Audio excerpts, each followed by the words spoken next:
महात्मा ज्योतिबा फुले यांना विनम्र अभिवादन करतो। आज आपण सर्व महापुरुषांचं आधी पूजन केलं, दीप प्रज्वलन केलं आणि मग कार्यक्रमाची सुरुवात केली।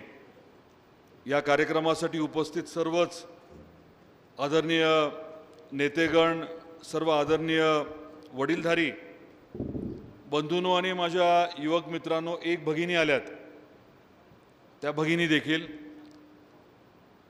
आज माने सर, त्यांचे अनेक सहकारी, इटकूर आणि परिसरातल्या गावातील आपले जुने सहकारी आपल्याबरोबर भारतीय जनता पार्टीमध्ये आज आलेत। त्यांचं मनापासून मी स्वागत करतो। सगळ्यांनी टाळ्या वाजवून त्यांचं स्वागत करावं अशी माझी विनंती आहे।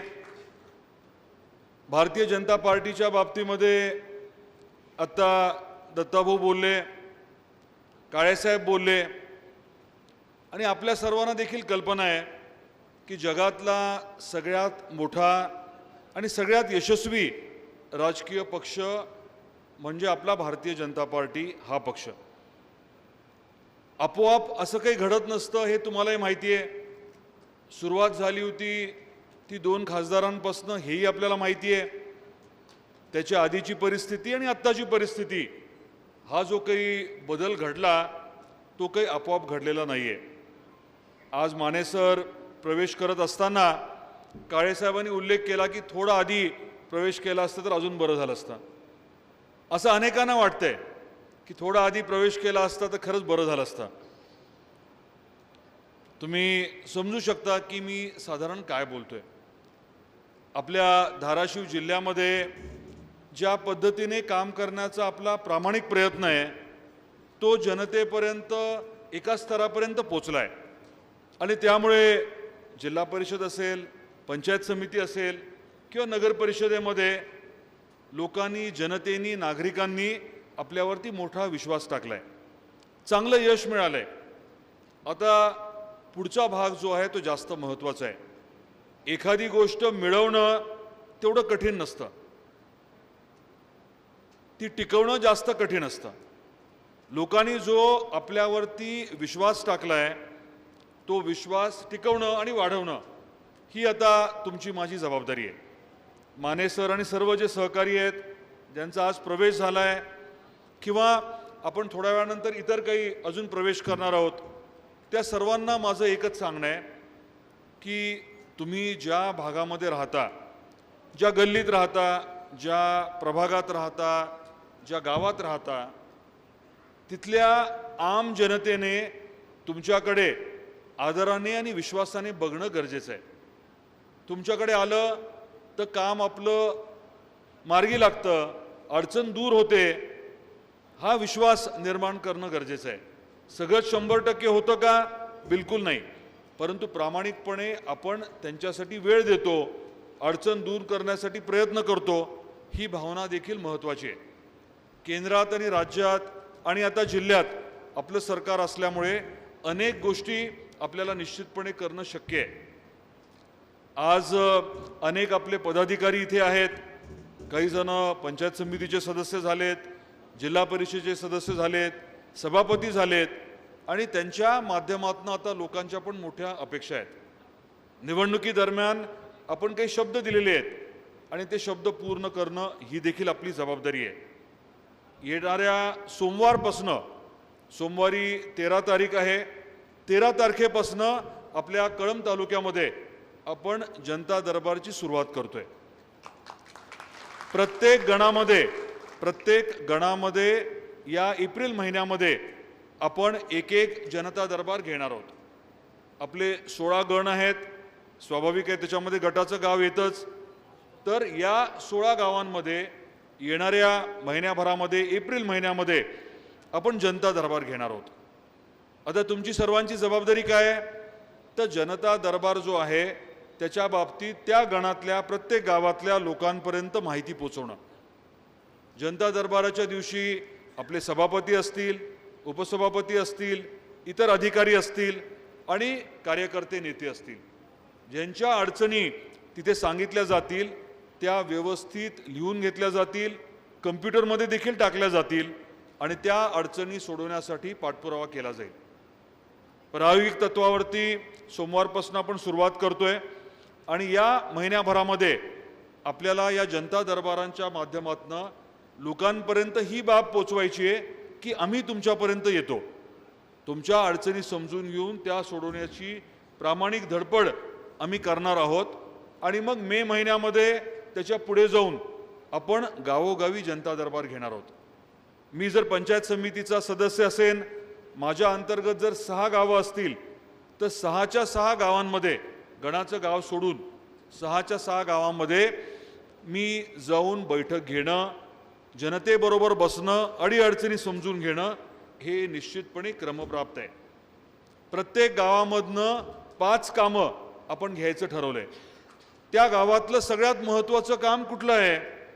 मग कधी कधी शाळेची कंपाऊंड वॉल महत्त्वाची असते, कधी कधी एखादा पानंद किंवा शेत रस्ता महत्त्वाचा असतो, कधी कधी पिण्याच्या पाण्याची अडचण मोठी असते, काही गावांमध्ये लाईटची अडचण मोठी असेल. सगळ्यात महत्त्वाची अडचण 1 नंबरला असं करून आपण प्रत्येक गावातले 5 कामं हे घेणं अपेक्षित आहे. मग 5 कामं घेत असताना माझ्याच घराच्या जवळचा रस्ता मी पहिल्या 5 मध्ये घ्यायचा का? मी काय म्हणतोय समजून घ्या. म्हणजे माझ्याच घरच्या रस्ता, माझ्याच शेताकडचा रस्ता हा नेत्यांनी, कार्यकर्त्यांनी घेणं अपेक्षित नाहीये. सुरुवातीच्या टप्प्यात आपण काय करणं अपेक्षित आहे? तर गावाची सगळ्यात मोठी अडचण कुठली आहे ती समजून घेऊन 5 कामं जी आहेत प्रत्येक गावातले आपल्याला तयार करायचे आहेत. म्हणजे येणाऱ्या वर्षामध्ये जो निधी उपलब्ध होईल त्या निधीच्या माध्यमातून प्रत्येक गावातल्या अडचणी सोडवण्यावरती आपण थोडा जास्त भर देऊ. याच्या बरोबरीने आपण जास्त लक्ष देणार आहोत ते शिक्षणावरती. आपल्या भागामध्ये शिक्षणाचं किती मोठं महत्त्व आहे हे मी तुम्हाला सांगण्याची आवश्यकता आहे मला वाटत नाही. परंतु आपल्या प्रत्येक शाळेमध्ये योग्य सुविधा कशा निर्माण होतील, आपले शिक्षक जे आहेत त्यांच्या योग्य अडचणी ज्या आहेत, रास्त अडचणी आहेत त्या दूर करून शिक्षक अजून ताकदीने आपले विद्यार्थी आणि पुढची पिढी घडवण्याचं काम अजून चांगलं कसं करेल आणि त्याच्यासाठी आपले जे पालक आहेत त्यांनी देखील आवर्जून वेळ द्यावा, ही भावना देखील आपल्याला अजून रुजवायची आहे. आत्ताच्या युगामध्ये फक्त शिक्षण पुरेसं नाही आहे, शिक्षणापेक्षा प्रशिक्षण महत्त्वाचं आहे. त्याच्यामुळे ज्याला इंग्रजीमध्ये स्किलिंग म्हणतात, प्रशिक्षण. अगदी तुम्ही BA असाल, MA असाल, PhD असाल तरी चांगली नोकरी मिळेल ह्याची गॅरंटी नाही. परंतु एखादं स्किल तुमच्याकडे असेल, एखादा सॉफ्टवेअरचा विषय तुम्हाला नीट माहिती असेल, AI ची माहिती असेल किंवा कुठलंही एखादी गोष्ट जी उद्योगाला, इंडस्ट्रीला लागते त्याच्यामध्ये तुम्हाला जर प्रावीण्य असेल प्राप्त, तर मग निश्चितपणे तुम्हाला चांगली नोकरी, चांगला पगार मिळू शकतो. आणि ह्याच्यावरती आपण भर देतोय. मोठे उद्योग आणणं, आपल्या इथले जे मोठे मोठे धार्मिक स्थळं आहेत त्याचा विकास करणं, मग ते आई तुळजाभवानीचं तुळजापूर असेल, आई येडेश्वरीचं येरमाळा असेल किंवा वेगवेगळ्या माध्यमातनं जास्त आपल्याला पर्यटनाला भर द्यायचा आहे. अगदी येडशीमधलं अभयारण्य, तिथे जवळजवळ 12 कोटी खर्च करून पर्यटक येतील आपल्या येडशीला. आपल्या रामलिंग अभयारण्यामध्ये बाहेरचे देखील पर्यटक येतील आपल्याकडचे प्राणी बघायला आणि त्या माध्यमातून स्थानिकांना रोजगार उपलब्ध होईल, यासाठी आपले प्रयत्न चाललेत. आपल्याला कल्पना आहे की आदरणीय मोदी साहेब हे महिलांना सक्षम करण्यावरती भर देत आहेत. येणाऱ्या निवडणुकांमध्ये आपल्याला कल्पना नक्कीच असणार आहे की 2029 मध्ये काय होणार आहे. काय कोणाला काहीच माहित नाही का काय होणार आहे? आता लोकसभा होणार आहे, विधानसभा होणार आहे ना, पण वेगळं काय होणार आहे तर 33% महिला या आमदार आणि खासदार होणार आहेत. किमान त्यांना काही उरलेल्या भागात लढता येणार नाही असं नाहीये, परंतु किमान 33% तरी महिलांसाठी आरक्षित राहणार आहे. खासदार, आमदार या 33% महिला असणार आहेत. मग त्याचा अर्थ काय झाला की गावोगावी आपल्याला एका वेगळ्या पद्धतीने या विषयाकडे बघावं लागणार आहे. जिल्हा परिषदच्या, पंचायत समितीच्या ग्रामपंचायतच्या सदस्या जेव्हा महिला असतात तेव्हा बऱ्याच वेळेस असं होतं की काम करणारा जो असतो तो सदस्य पती असतो. कोणी जास्त मानबिन हलवत नाही इथे. म्हणजे कारभारी जो आहे तो पती असतो. आता उद्यापासून जिल्हा परिषदेत अर्चनाच्या ऐवजी मी जाऊन बसतो म्हटलं चालेल का? म्हणजे तुम्हाला चालेल का, मला चालेल का, आणि महत्वाचं म्हणजे अर्चनाला चालेल का? मुद्दा मी का मांडतोय? कारण आपल्याला आपली मानसिकता जी आहे ती निश्चितपणे थोडी बदलावी लागणार आहे. आणि आपल्या ज्या माता भगिनी आहेत त्यांना जरा जास्त जबाबदारी देऊन त्यांना देखील समाजातल्या अडचणी मांडण्यासाठी, अडचणी सोडवण्यासाठी पुढाकार घ्यायला आपल्याला प्रवृत्त करावं लागणार आहे. आज या कार्यक्रमाच्या माध्यमातून 2-3 विषय आपल्यासमोर मला मांडायचे होते. इतर काही प्रवेश आहेत, काहींनी आज प्रवेश करायचं ठरवलं होतं, पण माझं त्याबद्दल सहकाऱ्यांबरोबर चर्चा झाली आहे. ते प्रवेश कदाचित पुढच्या टप्प्यात दुसऱ्यांदा होतील.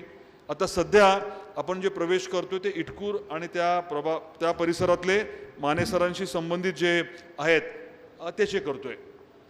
ही सर्व प्रक्रिया चालू असताना तुमच्या मनामध्ये कळंबच्या बाबतीत काय स्वप्न आहे, कळंब शहराच्या बाबतीत काय स्वप्न आहे, कळंब तालुक्याच्या बाबतीत काय स्वप्न आहे, हे देखील तुम्ही मांडणं आणि ते मांडून पूर्ण करण्यासाठी एकत्रित सहकार्य करणं अपेक्षित आहे. आता हे काय फार व्यापक पूर्ण तालुक्याची बैठक आहे असं नाही, परंतु काय वाटतं आपल्याला काय करायला हवं?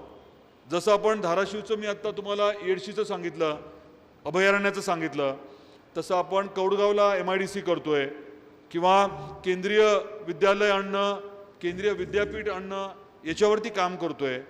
आपल्या हक्काचं कृष्णा खोऱ्याचं पाणी आपण आपल्या जिल्ह्यामध्ये आणतोय.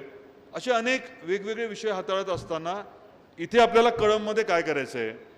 इथली MIDC जी आहे ती मोठी करायची आहे का? आपल्याला बॅरेज बांधायचे आहेत का?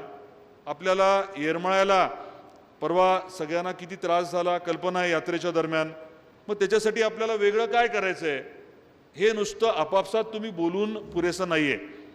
कळंब शहरामध्ये वेगळं काय करायचं आहे? आपल्याला किमान शौचालय तरी वेगवेगळ्या भागामध्ये शहरात करायचे आहेत का? स्वच्छ पिण्याचं पाणी RO प्लांट आपल्याला शहरात लावायचे आहेत का? हे विषय जे आहेत याच्याबद्दल तुम्ही विचार करणं अपेक्षित आहे. आणि फक्त विचार करून चालणार नाही, तर हे जे प्रकल्प हाती घ्यायचे आहेत त्याची जबाबदारी तुमच्यामधलं इथल्या नेते मंडळींपैकी नेमकं जबाबदारी कोण घेणार आहे हे देखील आपल्याला ठरवावं लागणार आहे. मी सांगितल्याप्रमाणे सरकार जे आहे केंद्रात आणि राज्यात आणि जिल्ह्यात आपलं असल्यामुळे आपली जबाबदारी वाढलेली आहे. जे काही मोठं करायचं आहे आपल्याला आपल्या कळंब तालुक्यासाठी, शहरासाठी, त्याचा विचार आत्ता करून जबाबदारी स्वीकारून त्या विषयाच्या कामाला लागणं हे देखील अतिशय गरजेचं आहे. आज महात्मा ज्योतिबा फुलेंच्या जयंतीच्या निमित्ताने आपण निश्चितपणे त्यांच्याकडनं त्यांचे विचार आणि त्यांच्या कृतीवरनं प्रेरणा घेणं अपेक्षित आहे. समाजसुधारक तर ते होतेच, महात्मा तर ते आहेतच, परंतु त्याबरोबरीने ते एक मोठे उद्योजक देखील होते. अनेक विषयांच्या बाबतीमध्ये त्यांनी प्रचंड मोठ्या प्रमाणात काम केलं. फक्त कॉन्ट्रॅक्टर म्हणून काम केलं नाही, तर जे पैसे त्यांच्याकडे उपलब्ध झाले ते परत समाजाला मोठ्या प्रमाणात देऊन, मग ते पुणे असेल, मुंबई असेल, अनेक ठिकाणी त्यांच्या माध्यमातून प्रचंड असं दानशूर व्यक्ती म्हणून मोठं कार्य झालेलं आहे. त्यामुळे महापुरुषाचं फक्त आपण जयंती साजरी करणं म्हणजे अभिवादन करणं, हार घालणं एवढ्यापुरतं मर्यादित न ठेवता माझी आपल्या सर्वांना विनंती आहे की आज या महत्त्वाच्या दिवशी आपण देखील कुठला तरी एक निश्चय करावा. काहीतरी एक गोष्ट आज मी करायचं ठरवलं, एखादी नवीन गोष्ट, चांगली गोष्ट, बाकी काही नाही. तुम्ही एवढं जरी ठरवलं की तुम्ही ज्या बूथमध्ये आहात त्या बूथमध्ये एखाद्याला उद्योजक व्हायला मदत करेन, एवढं जरी ठरवलं तर भारतीय जनता पार्टीची पूर्ण ताकद ही तुमच्या बरोबर उभी राहील. आणि तुम्हाला तुम्ही जे ठरवलंय, चांगलं कार्य तुम्ही जे काही ठरवलंय ते पूर्ण करण्यासाठी पक्षाचे सर्व नेते तुमच्या बरोबर राहतील हा शब्द आज मी देतो. माने सर आणि त्यांच्या सर्व सहकाऱ्यांना देखील हेच माझं सांगणं आहे की आपला जो अनुभव आहे, आपण जी समाजाची सेवा केली आहे, शिक्षक म्हणून केली आहे, इतर माध्यमातून केली आहे, आणि आपल्याबरोबर जे सर्व ज्येष्ठ सहकारी आदरणीय डॉक्टर साहेबांचे आज बरोबर आलेत, त्यांच्याकडनं अपेक्षा हीच आहे की तुम्ही ठरवा काय करायचं, तुम्ही उद्दिष्ट ठरवा आणि त्याच्या मागे लागा. आता काही 2-3 विषय काही अडचणी लोकांनी मांडल्या. मला हे देखील आपल्याला सांगायचं आहे की एखादी अडचण फक्त मांडणं हे पुरेसं नाही आहे, आपल्याला त्याचा पाठपुरावा करावा लागतो. मी तुम्हाला एक उदाहरण देतो. कोल्हापूर सांगलीवरनं आपल्याला धाराशिवला, मराठवाड्याला, दुष्काळी भागाला पाणी आणायचं आहे. हा विषय माहिती आहे तुम्हाला? माहिती आहे का नाही? कोल्हापूर सांगलीमध्ये 2-3 वर्षाला प्रचंड पूर येतो, प्रचंड नुकसान होतं, आर्थिक नुकसान होतं, कधी कधी जीवितहानी होते. आणि त्यामुळे आदरणीय देवेंद्रजींनी ठरवलं की एकीकडे महाराष्ट्रामध्ये नेहमी पूर येतो आणि दुसरीकडे महाराष्ट्रामध्ये बऱ्याच वेळेस दुष्काळ असतो. त्यामुळे विचारपूर्वक त्यांनी निर्णय घेतला की पुराचं पाणी दुष्काळी भागात आणायचं. ही संकल्पना त्यांनी मांडली, परंतु तो विषय मार्गी लावण्याच्या अनुषंगाने आता गेले 1 वर्ष आम्ही सर्वजण मिळून प्रामाणिक प्रयत्न करतोय, पाठपुरावा करतोय, मागे लागतोय. दर आठवड्याला किमान एक तरी बैठक घेतोय. कधीपासून? जवळजवळ 1 वर्षापासून. आणि आता कुठे त्याला थोडं थोडं यश मिळायला लागलंय. डॉक्टर साहेबांचं उदाहरण तर आपल्या सर्वांच्या समोर आहे. 21 TMC पाण्यासाठी किती प्रचंड त्यांनी लढा दिला, मंजूर करून घेतलं. त्याची राजकीय किंमत त्यांना मोजावी लागली, परंतु आपल्या जिल्ह्यासाठी महत्त्वाचं आहे म्हणून त्यांनी बाकी कशाची पर्वा न करता ते करून घेतलं. आता हे मोठे विषय झाले. तुम्ही किमान तुमच्या गावापुरतं मर्यादित, किमान तुमच्या भागातल्या एखाद्या अडचणीत असलेल्या कुटुंबापुरतं मर्यादित जरी विषय हातात घ्यायचं ठरवलं तरी निश्चितपणे चांगलं होईल. भारतीय जनता पार्टीचा मूलमंत्र काय आहे? मूलमंत्र हा आहे की जो दीनदुबळा आहे, जो अडचणीत आहे, ज्याच्यावरती अन्याय होतोय, त्याच्या पाठीशी खंबीरपणे उभं राहायचंय आणि आपल्याला त्यांना मदत करायची. आपण आपल्या अभियानाला, प्रशिक्षणाच्या अभियानाला काय नाव दिले? झालं का नाही प्रशिक्षण? पंडित दीनदयाळ उपाध्यायजींचं आपण नाव दिले. त्यांचं नाव, त्यांचं कार्य आणि त्यांनी दिलेली शिकवण ही खरी आपली प्रेरणा आहे. आणि तुम्ही तुमच्या कार्यातून ते कसं करता याच्यावरती निश्चितपणे बऱ्याच गोष्टी अवलंबून आहेत. एक एक करत मी मुद्दे वाढवत चाललोय. जेवणाची वगैरे सोय नाही ना? नाश्त्याची आहे? ठीक आहे, मी जास्त वाढवणार नाही. मी इतकंच सांगेन की तुम्ही जे काम करताय त्याच्या बाबतीमध्ये सोशल मीडियामध्ये माहिती देणं देखील गरजेचं आहे. फोटो काढणं, तुमच्याकडे 10 लोकांना मदत केली तर त्याची माहिती असणं देखील गरजेचं आहे. उद्या एखाद्या वरिष्ठ नेत्याने तुम्हाला विचारलं की बाबा तुला अमुक अमुक पद मिळालं, लोकांनी निवडून दिलं, तू सदस्य झाला, तू सभापती झाला, गेल्या 6 महिन्यात तू काय केलं, तर आपल्याला निश्चितपणे पुराव्यानिशी हे दाखवता यायला हवं की आपण नेमकं काम काय केलं. आणि सोशल मीडिया कशासाठी? कारण काही लोक काही न करता सोशल मीडियावरती कांगावा करतात. आणि आपण चांगलं काम केलं असेल तर निश्चितपणे आपण लोकांपर्यंत पोचवावं, म्हणजे अधिकचे 4 लोक तुमच्याकडे अडीअडचणी घेऊन येतील. तर आज या कार्यक्रमाच्या निमित्ताने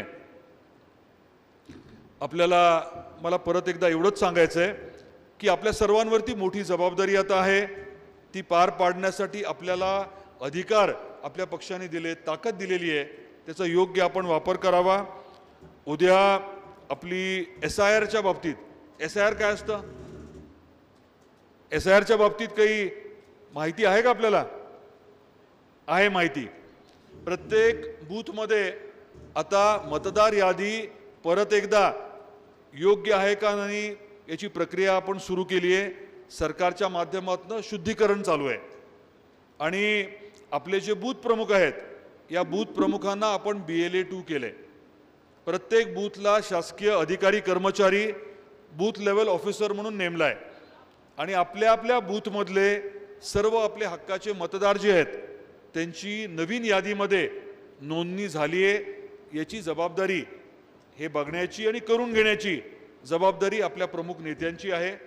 त्यामुळे ह्याचं प्रशिक्षण देखील उद्या 10 वाजता कुठे ठेवले? धाराशिवला कुठे? आर्यन फंक्शन हॉलला। तर ज्यांना याचा निरोप मिळतो त्यांनी उपस्थित राहायचंच आहे, उपस्थिती अनिवार्य आहे, ही देखील आपल्या सर्वांना मला विनंती करायची आहे।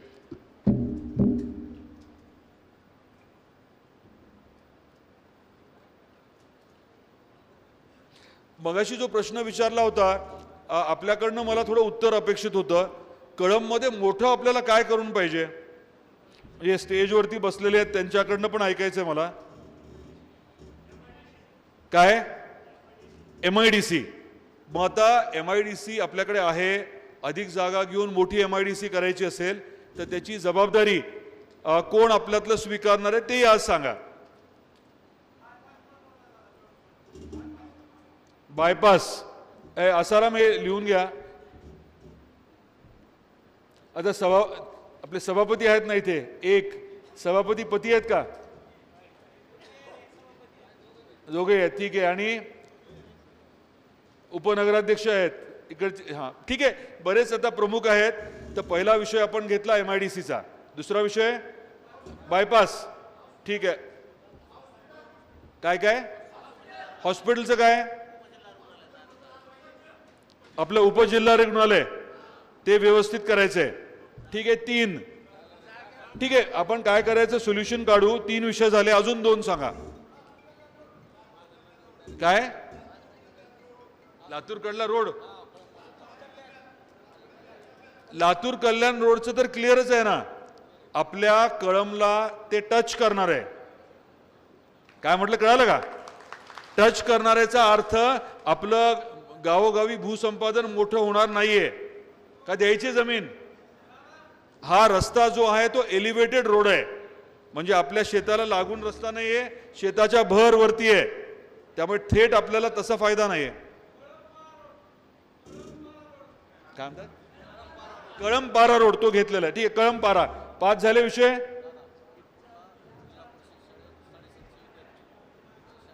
इटकूरचा पण नाही विचारत आता, तालुका मोठा विषय। काय म्हटला? कन्हेरवाडी इटकूर रस्ता, बर नाही रस्ते तर महत्वाचेच आहेत। आता बघा एक एक विषय वाढत चालला। पानंद रस्ते आणि शेत रस्ते याची मोहीम जी आहे ती आपल्याला मोठ्या प्रमाणात घ्यायची आहे। बॅरेजचा विषय तर मीच बोललो, बॅरेजचा विषय आपण सध्या कळंबमध्ये आपल्या मांजरा नदीवरती एक बॅरेज प्रपोज केलंय।